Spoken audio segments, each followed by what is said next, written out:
guys, so I'm Victoria, and I'm going to talk about Breaking Bad, and how the show itself tells this colonial narrative that's steeped in American ideology and the problems with these myths that we have about American ideology, and what we idolize in our culture, through the way that the characters develop and how the actual fan base reacts to the show itself, and to the characters. So Breaking Bad itself, it deals with a lot of very relevant issues, and comments a lot on the way, that how we feel about these things. For example, they obviously tackle drug use, healthcare, the justice system, sexism, and masculinity, just to name a few things. So the basic narrative is Walter White is this middle-aged white man. He's a chemistry teacher, and then he's diagnosed with cancer. And after his diagnosis, he's not really sure what to do with his life. How is he going to provide for his family? He is the man of the house. His wife has a baby on the way. And he also has a son that's, he's a teenager, so he's going to be going to college. So he needs to secure his family financially. So he uses his chemistry knowledge to break into the meth business, and he starts to cook crystal meth. So from there, the rest of the story ensues. Basically, what the show does is it shows the deconstructive potential of masculinity in our society, which is what I'm going to focus on, and these hegemonic notions that we have of masculinity. Something that's really intrinsic to American culture and ideology is pride, and Walt definitely is a character that has a lot of pride. It's actually, I think, his fatal flaw.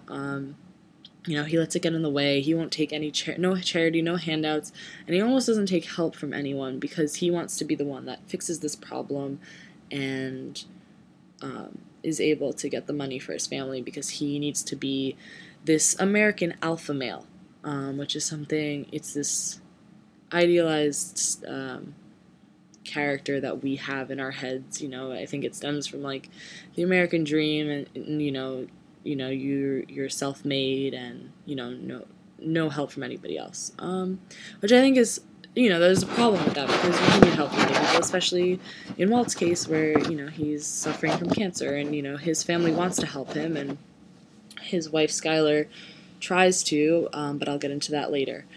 So basically, Walt represents this idea of, the white superior male that we have in our society. And I think, it proves true also. He's getting into this drug business that is mostly run by Hispanics. And, the whole narrative itself, he is more educated on the subject and, has more money being that he's upper middle class, and he uses what he has and the knowledge that he has to basically take on the role of that white male overpowering the minority. But more specifically, we see this through the portrayal of gender roles in the show. I think something that's really great is Walt's wife, Skylar, is a character that's meant to be multi-layered. She has a strong backbone. Creator Vince Gilligan, when he's explaining the role to Anna Gunn, the actress that plays Skylar, he wanted her to be strong, be able to hold her own, especially in the face of this character of Walter, her husband, who goes from being completely emasculated to almost this monster, this devil-like, just will do anything to get what he wants kind of character. And I think that the idea of the patriarchy and masculinity and stuff that Walt perpetuates really contrasts Anna Gunn's character, Skylar, because Skylar won't take it.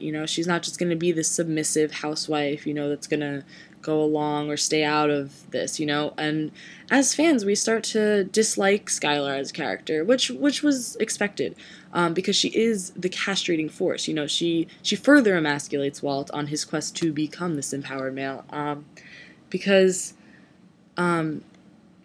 she is trying to get him to stop because it's this illegal behavior, and like the things that he's doing, including killing people and all this other illegal business. It's not safe for her family, and that's her number one priority as a mother. And we see this struggle between them. But the thing is that fans do not side with Skylar when, she has the better moral intentions here.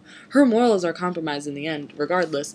But, even though we see Walt transform into this completely evil person, he's still filling this patriarchal role that we're comfortable with seeing, and filling this role of the white alpha male. And I think that despite Walt's moral wrongdoings, we still hate Skylar because she is contrasting what what we like to see and what we're used to seeing on TV. And the way that fans retaliated to this is not only hating the character and outwardly showing their hate, through message boards, through Tumblr, through Twitter, Facebook, other YouTube videos, things like that, making commentary on it, even on the AMC message boards, like on the website. But they started showing hatred to the actress herself, sending her like different threats, and including death threats. And Anna Gunn responded to this in an op-ed piece that she did for the New York Times, and it was titled "I Have a Character Issue," and she very intelligently addresses the fact that like she understands that people are entitled to their feelings, but it scared her to see that people would have such a reaction towards the actress herself. And she realized that this hatred was stemming from the way that our culture perceives women and these gender roles that we have.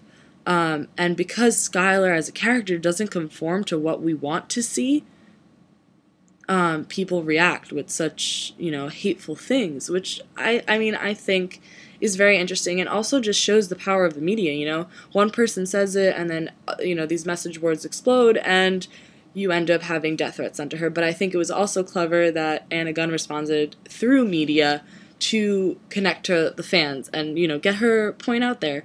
And she says, and I agree, that this reaction really measures our attitudes towards gender, and I think that's something that we need to come to face, and it's always relevant. But I think that Breaking Bad, interestingly enough, showed through its fans and this participatory media and stuff how that came into play. Thanks.